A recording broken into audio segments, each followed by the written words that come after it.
चार चीजें जहां पर होती हैं वहां कृष्ण आते हैं। चार वस्तुएं, बहुत ध्यान देकर समझिए। वैज्ञानिक शब्द हैं सभी। वसुदेव एक, देवकी दो, नंद और यशोदा। ये चार आइटम, बाबा दादी नहीं है कि वो बाबा दादी खा लें। ये चार तत्व हैं, वसुदेव, देवकी, नंद, यशोदा। ये जिसके जीवन में चार तत्व आ जाए पहले, वह भगवान आता है। भगवान को लाना है तो पहले ये चार आइटम लाओ जीवन में। वसुदेव माने होता है जिसके जीवन में वो देव वस गया है, बस गया है। वसु माने बसा हुआ है, जिसके जीवन में वो देव, देव माने कृष्ण, देव का अर्थ यहां कृष्ण है। तो जिसने अपने जीवन में उस देव को बसा लिया है, वसु देव, वो वसुदेव है। अथवा यूं कह लो जिसका जीवन भगवानमय हो गया, भगवानमय, बसा हुआ भगवान, ये वसुदेव की परिभाषा है।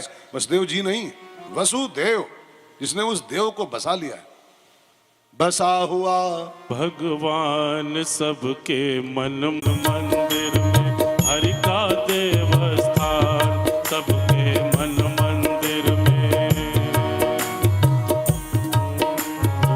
जिसने अपने भीतर भगवान को वसुदेव बसा लिया। अब बहुत ध्यान देकर सुनो। देवकी माने होता है बुद्धि, देवकी बुद्धि की प्रतीक है। और जिसकी बुद्धि देव की हो गई, देव की, जब तक बुद्धि संसार में फंसी हुई है तब तक ये भगवान को नहीं मिला सकती। भगवान ने गीता में कहा है, मैं अर्पित मनोबुद्धि, अपनी बुद्धि को तुम मुझ में अर्पित करो। हमको तुम्हारे फूल नहीं चाहिए, हमको तुम्हारे ये मिठाई डिब्बे नहीं चाहिए। अगर देना है तो कृष्ण ने कहा है, मैं अर्पित, मुझको अर्पित करो। क्या? अपनी मनोबुद्धि, अपना मन, अपनी बुद्धि हमको अर्पित करो। भीष्म पितामह ने यही अर्पित किया था। जब भीष्म पितामह के सामने कृष्ण आए ना, तो वो बाणों की सैया पर पड़े थे। तो भगवान ने कहा, क्या दे रहे हो मुझको जाने के पहले? सब लोग हमको देते हैं कुछ ना कुछ, क्या दे रहे हो? तो उन्होंने कहा कि हमारी एक बिटिया है सरकार, वो भी कुंवारी है, उसको मैं आपको ब्याहना चाहता हूँ, उसको स्वीकार कर लो तो मैं चैन से मरूं। एक बिटिया हमारे। तो लोग सब चकित कि इसकी बिटिया कहाँ से आ गई? तो ब्रह्मचारी है, शादी कभी किया नहीं, बिटिया कहाँ से? तो बाबा ने कहा कि शंका न करो, बेटी मतलब बिटिया नहीं है, हमारी बुद्धि, हमारी पुत्री है।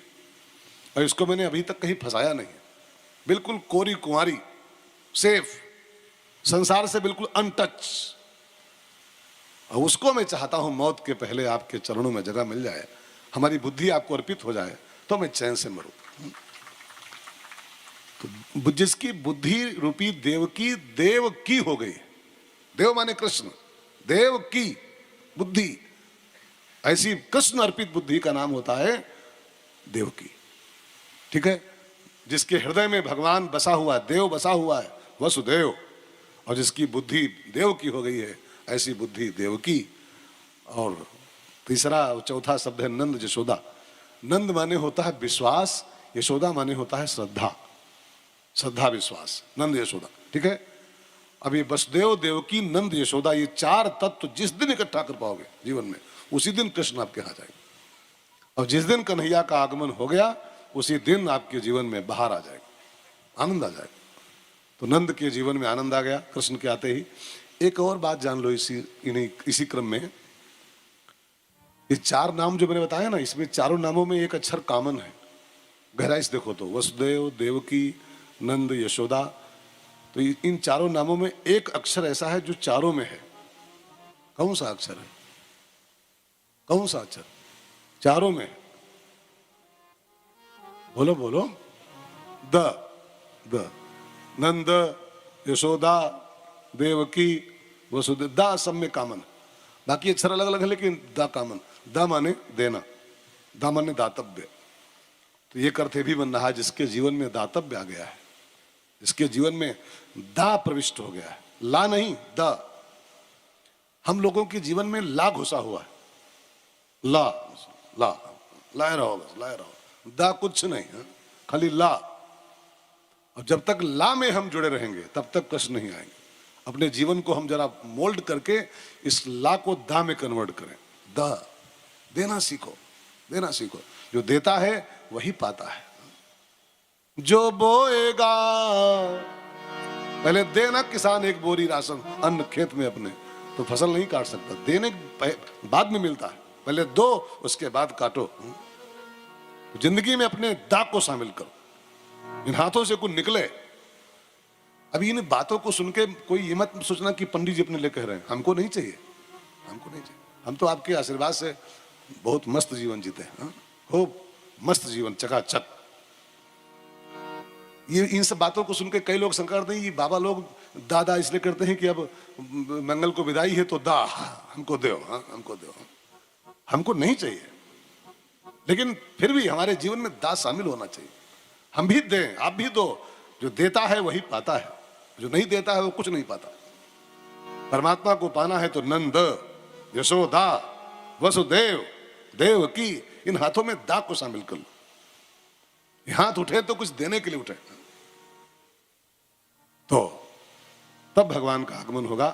अब भगवान आएंगे तो बाहर आएगी। फिर लिखा है नवमी की भोर से नंद के द्वारे पर बधाई बजनी शुरू हुई। अष्टमी की रात में ठाकुर जी अबे किए थे 1-2 बजे, सवेरे मिले हैं नवमी को, है ना। तो नवमी के सवेरे से बधाई बजनी शुरू हुई। तो बधाई लगातार 3 दिन बजी, नवमी, दशमी, एकादशी, 3 दिन तो बिल्कुल दे धमाधम, बिल्कुल 1 सेकंड का अंतराल नहीं मिला। एक पार्टी आए तो गा के जाए, दूसरी शुरू कर दे, तीसरी शुरू कर दे, बस धमाधम 3 दिन तो 24 घंटा रोज चली। द्वादशी को थोड़ा मामला हल्का हुआ, थोड़ा सा गैप हुआ। बधाई 3 दिन बहुत होती,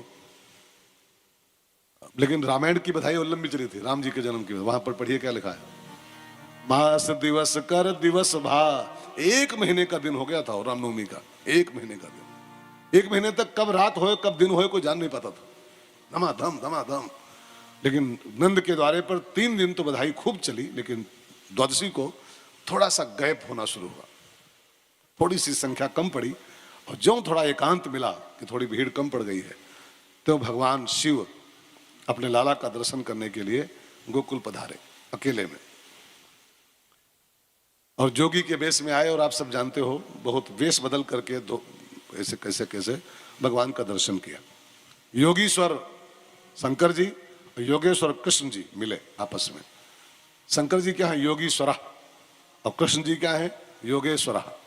यत्र योगेश्वर कृष्ण यत्र पार्थो धनुर्धर। तो कृष्ण योगेश्वर हैं और शंकर जी योगीश्वर हैं। तो गोकुल की धरती पर द्वादशी के दिन योगीश्वर और योगीश्वर का मिलन हुआ, और भगवान शंकर चले गए कैलाश वापस। 1 दिन बीता और द्वादशी को भगवान शिव गए, और त्रयोदशी बीती और चतुर्दशी को पूतना गोकुल मारने आए भगवान को। पूतना का आगमन हुआ। ये पूतना कौन थी, मथुरा की एक बड़ी भयंकर राक्षसी पूतना। कंसेन प्रहिता, भागवत का मंत्र है, कंसेन प्रहिता घोरा पूतना बाल घातनी। कंस की भेजी हुई पूतना गोकुल में आई बच्चों को मारने के लिए। कंस ने भेजा, जाओ गोकुल के सारे बच्चे मार के आओ। तो ये बच्चे मारने क्यों आई? अब कंस ने क्यों भेजा? यहां पर अपने आप नहीं आई, लिखा है साफ साफ, कंसेन प्रहिता, कंस की भेजी हुई पूतना। क्यों भेजा? कल आपने सुना था, याद हो तो, याद है कुछ कल वाला? गौटिया जी कुछ याद है कल वाला?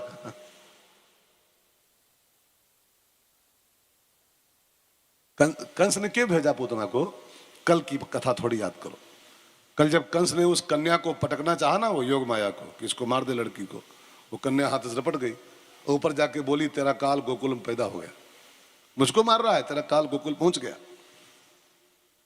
तब कंस घबराया, फिर ये स्कीम बनाई कि कैसे बचूं मैं, मेरा काल तो गोकुल पहुंच गया बच्चे के रूप में। तो उसने योजना बनाई कि मैं गोकुल के सारे बच्चे मार दूंगा। मैं गोकुल पहुंच गया है तो पहुंच जाने दो, तो गोकुल के जितने ताजे बच्चे हैं 1 महीने के अंदर वाले, सब खत्म कर दूंगा। और जब सब बच्चे मार दूंगा तो उसी में से कोई ना कोई हमारा काल भी होगा, मर जाएगा, तो मैं बच जाऊंगा। ये राक्षस लोग जो है ना, ये मौत से बचने की बड़ी चेष्टा करते हैं। अब जितने राक्षसों की कहानी सुनो, जितने भी राक्षस, हिरण्यकश्यप, रावण, सब की कहानी एक के फंडे चल रही है कि हम मरे ना, क्या करें कि हम मरे ना, चाहे कितना मारना पड़ जाए, कुछ भी करना पड़ जाए, लेकिन हम मरे ना केवल बस। और जिसकी जीवन की ये कोशिश है कि हम मरें ना, तो जानना ये उसी ग्रुप का आदमी है, उसी ग्रुप का है। अरे यार, मरने से कोई बचा तक है? मरने से बच नहीं सकते हो जी, हम हो चाहे आप हो, हम हो चाहे आप। इसलिए मरने की चेष्टा करना ही गुनाह है, मरने की चेष्टा, मरने से बचने की चेष्टा करना। अच्छा बताओ, जो चीज आनी ही है उसमें क्या आनाकानी करना? आनी ही जब है वो,